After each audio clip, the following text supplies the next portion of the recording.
Bonjour à tous, une petite vidéo aujourd'hui pour vous parler du stress et comment on peut le gérer, à savoir déjà comment on peut être à l'écoute de son corps, de ses émotions pour identifier lorsqu'on a un petit peu franchi la ligne rouge.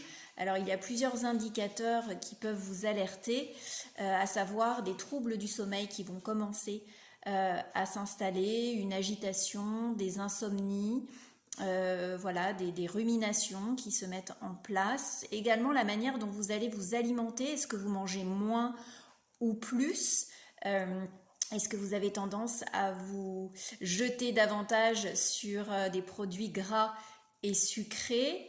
Ça, ce sont en effet des comportements que vous pouvez un petit peu analyser tous les jours. Est-ce que vous vous sentez également plus irritable, plus contracté au niveau de vos muscles, des tensions musculaires et parfois articulaires? Tous ces petits signaux peuvent insidieusement se mettre en place et se transformer donc en stress chronique avec tous ces phénomènes qui vont s'en suivre.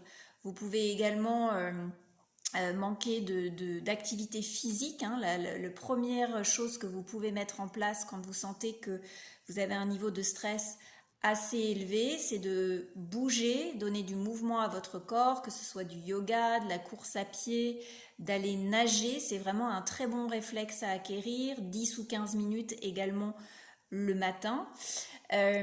Ensuite, vous pouvez mettre en place des apprentissages assez simples de techniques non médicamenteuses. Donc la sophrologie que j'enseigne peut être voilà, un très bon outil avec des exercices de respiration qui permettent de calmer le système nerveux à faire un petit peu tout au long de la journée. La cohérence cardiaque qui est assez simple. Également, on peut faire ça avec des applications, je cite notamment Respirelax, qui est gratuite et très bien faite, pour s'habituer à ce rythme respiratoire dynamique. On peut également, comme je vous le disais, faire un petit peu de yoga, d'étirement, de stretching.